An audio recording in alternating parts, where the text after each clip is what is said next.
এখন পর্যন্ত আমরা ওই ইংরেজদের যে শিখানো যে নিয়ম নীতি আইন কানুন সেইগুলো তো আমরা, এমনকি তাদের এই ধর্মের ক্ষেত্রে তাদের গালিটা শিখিয়ে দিয়ে গেছে, সেই গালিটাও আমরা এখন পর্যন্ত প্রয়োগ করছি। একটা কোরআন হাদিসে দলিল চাইলে ওহাবি হয়ে গেছে, চলে যাও, ওই ওহাবি এসছে, ওকে বাইরে হয়ে যাও। তাহলে ওহাবি কে? মজার ঘটনা, বড়ুড়ায় গেলাম, ওখানকার কুমিল্লার কোন লোক থাকলে বড়ুড়া আলেমপুর খেতে গেলাম, বড়ুড়া। সেখানে ওই বড় পুকুরওয়ালা মসজিদ, সুন্নি মাদ্রাসা, সেই আলিয়া মাদ্রাসা, ওইখানে সেন্টার পড়ছে, পরীক্ষা দিতে গেলাম। তো ওইখানে আমি আবার ওই যে মাদ্রাসার সামনে ওই সরকারি কোয়ার্টার ওইগুলো ভাড়া নিয়েছিলাম। তো ওই মাদ্রাসার ছাত্ররা আসলো, আমাদের সঙ্গে কথা বলে, যখন ঢাকা থেকে গেছি, তখন বলছে যে কোথায় যে একটা এইখানে ওয়াহাবি মাদ্রাসা আছে, ওদের সঙ্গে আমাদের মনে না, এটা কি, এটা সুন্নি মাদ্রাসা, এটা পীরের মাদ্রাসা, ওটা ওয়াহাবি। তখন মনে আমার আহলে হাদিস, এইখানে আহলে হাদিস আসলে কোথাতে? আহলে হাদিসদেরকে তো ওয়াহাবি বলে।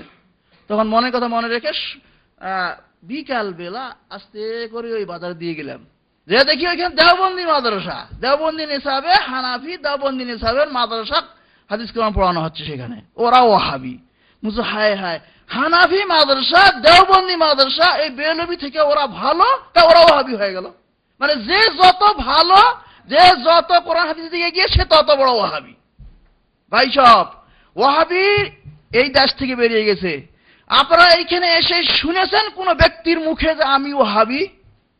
কেউ কি ডেকেছে যে ওয়াহাবি একটা মজহাব, ওয়াহাবি একটা দল, আসো ওয়াহাবি করি? শুনেছেন এখানে? তাহলে কোথায় ওয়াহাবি? তার জায়গা কোথায়? অস্তিত্ব কোথায়? কই? এটা সম্পূর্ণ গালি ভাই সব, গালি নয়, গালিও নয়, এই শয়তানের একটা মস্ত বড় হাতিয়ার, এই হাতিয়ার ব্যবহার করে। ভাই সব যে কথাটা বলতে চাইছিলাম সেটা হচ্ছে এই যে আসুন, দলিল সহ রাসূল বলছেন কি, যে আলাইকুম বিসুন্নতি ওয়া সুন্নাতুল খুলাফায়ে রাশিদিন মাহদিয়িন, যে আমার সুন্নাত খলিফা রাশিদের সুন্নাত তোমার কষ্টি পাথর রয়েছে।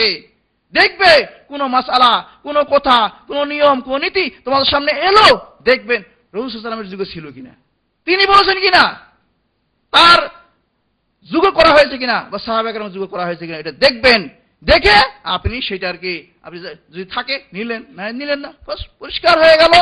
এরপর বলছিলাম তৃতীয় নম্বর, চতুর্থ নম্বর ওসিয়ত করলেন, বললেন কি ইয়াকুম মুহদাসাতিল উমুর, ওই হাদিসেই যে খবরদার বাঘ এবং ভাল্লুক থেকে যেভাবে তোমরা ভয় করে পালাও, ঠিক সেইভাবে নূতন ইবাদত থেকে তোমরা পালিয়ে যাও। মুহদাসাতিল উমুর ফাইন্না কুল্লা মুহদাসাতিন বিদআ, কেননা প্রত্যেকটা নূতন ইবাদতই হচ্ছে নূতন, কোথাও নূতন কর্মই হচ্ছে কি, এগুলো হচ্ছে কি বিদআত। নূতন মানে কি? নূতন মানে নয় যে এখন বললাম, নূতন মানে যেটা রাসূলের যুগে ছিল না, সাহাবীর যুগে ছিল না, এরপরে যেগুলো ইবাদত সেগুলো নূতন। এখন যে অনেকে বলতে পারে যে ওই তাবি যুগের থেকেই এই আমলটা চলে আসতেছে, কোথায় আপনি কেমন করে বললেন এটা নূতন আমল? পুরান, সেই আজকে 500 বছর, 600 বছর কি 1000 বছর কি 1300 বছর কি 1200 বছর থেকে চলে এসেছে। যেমন কি এই যে বেদাত, এই যে মিলাদের বেদাতটা, এটা তো অনেক আগ থেকে চলে আসতেছে। তারপরে শবে বরাতের বেদাতটা অনেক আগ থেকে চলে আসতেছে। তারপরে এই পীর মুরিদির বিষয়টা, এগুলো অনেক আগ থেকে চলে আসতেছে। কবর টবর এগুলো অনেক আগে চলে যায়। আপনি কেমন করে নূতন বললেন? তো পুরান। নূতন মানে যে রাসূলের যুগে ছিল না, রাসূল বলেন নাই, করেন নাই এবং সমর্থন করেন নাই, এবং রাসূলের পরে সাহাবায়ে কেরাম সেটা করেন নাই, সমর্থন করে জানে বলেন নাই। এর পরের যে সমস্ত আমল, যে সমস্ত কথা ফতুয়া, যে সমস্ত নিয়ম নীতি, এইগুলোই হচ্ছে নূতন। এই নূতনগুলো হচ্ছে বেদাত। কুল্লা বেদাতিন দালালা, এবং প্রত্যেকটা বেদাতে হচ্ছে গুমরাহি।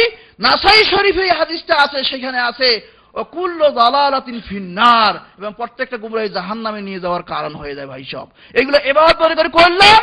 আমি আবার ওই মিসালটার দিকে যাই যে আমি মাশাআল্লাহ আমার সব নিয়ত আছে, নাউযুবিল্লাহ, আমি যাব, বাঁচবো, আমি যে ওই হিমালয় পর্বতে উঠবো, কিন্তু আমি কি, আমি ইবাদত করে দৌড়াইলাম খুব, আমি বেহেশতে যাব, দৌড়াইলাম খুব, খুব ইবাদত করলাম, প্রতি বছর শবে বরাত পালন করি, প্রতি সপ্তাহে মিলাদ কায়েম করি, প্রতি প্রায় আমি খানকায় যাই, তো ওরস করি, প্রায় আমি জিকিরের হালকাতে বসতেছি, ইত্যাদি ইত্যাদি জিকির করতেছি।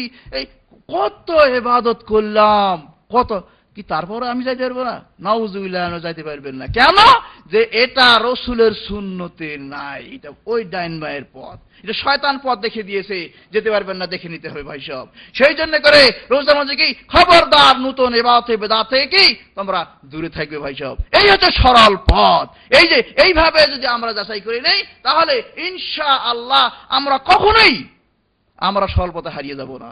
আল্লাহ রাব্বুল আলামিন কোরআন শরীফে এই সরল পথ, আপনারা মনে করেন, অনেকে মনে করে যে এগুলো পাওয়া যায়, সিরাতে মুস্তাকিম, এটা যদি আল্লাহ তৌফিক না দেয় তাহলে কোনো মানুষের পক্ষে বের করে আনা সম্ভব নয়।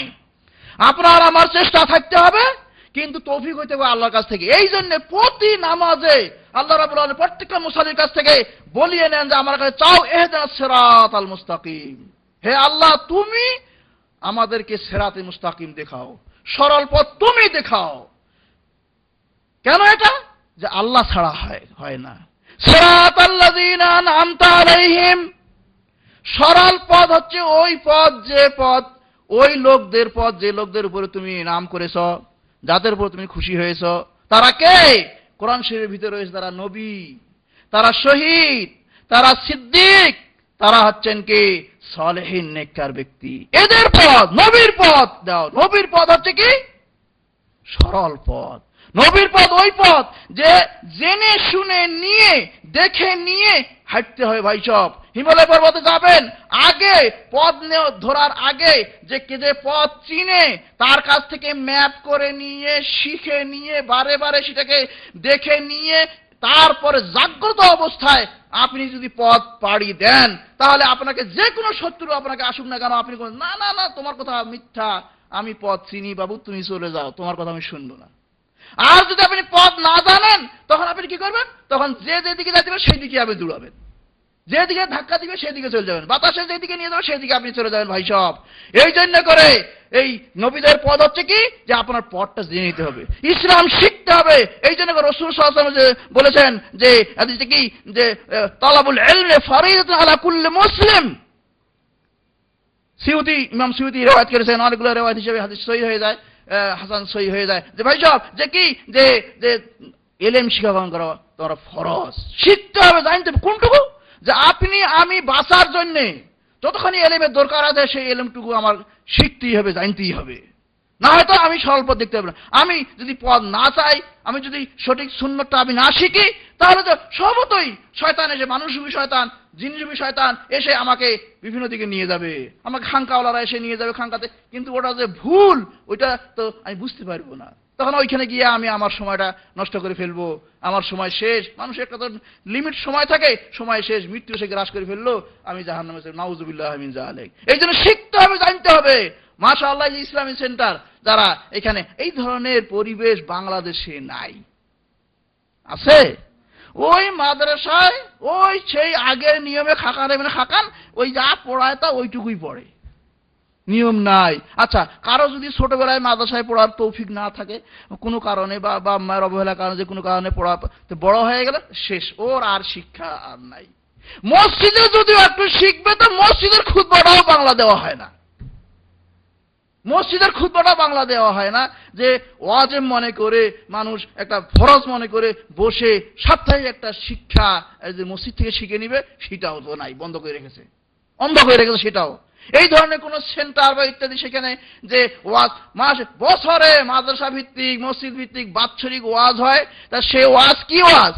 হায় হায়, সেই ওয়াজের মধ্যে কোনো একটা কোরআনের আয়াত নাই, হাদিস নাই, ওই কোন পীর সাহেবের গল্প আর কোন পীর সাহেবের কিসসা কাহিনী, হাসা কান্দা, একটা গঠনমূলক কোনো কথা নেই, ওয়াজ নাই, বাস শেষ, কিছু শিখলো না, চলে গেল। আলেম ওলামা শিখে নেবেন যে কিভাবে যে একটা কোরআনের আয়াত হাদিস তার যে কি অর্থ, সেই অর্থটা কিভাবে হতে পারে, এবং সেটার প্রতি আমলটা কি, এবং কতগুলো আমল আছে। একটু মিসাল দিয়ে যাই, যে দেখবেন কতগুলো হুকুম আছে সর্বসাধারণ পালন করবে, এবং কতগুলো হুকুম আছে যেগুলো যতক্ষণ পর্যন্ত, মানে ধরেন যে কোন সরকার সেগুলোকে পালন করবে। এখন আপনি আমি সাধারণ মানুষ, যেমন মনে করেন চোর যদি চুরি করে তাহলে হাত তার কাটতে হয়, এটা শরীয়তের হুকুম কিনা, এটা আমল করতে হবে কিনা? আচ্ছা, এই আমলটা যদি একটা আপনার গ্রামে একজন লোক চুরি করলো, আর সেই চুরি সাব্যস্ত হয়ে গেল সে চুরি করেছে, আর এমন সংখ্যক একটা মাল চুরি করেছে যে তাতে তার হাত কাটা হয়, এবং ওই এলাকায় সব শক্তি আছে, সবাই, সমস্ত লোক সবাই মানে ঐক্যমত, সবাই একতাবদ্ধ, তাহলে এই চোরটার হাত কেটে দেওয়া যায়, দিতে পারে, কিন্তু দিতে দেওয়া যাবে না। কেন? যে এইটা বিচার হবে সরকার থেকে, কোর্ট থেকে বিচার হয়ে তারপরে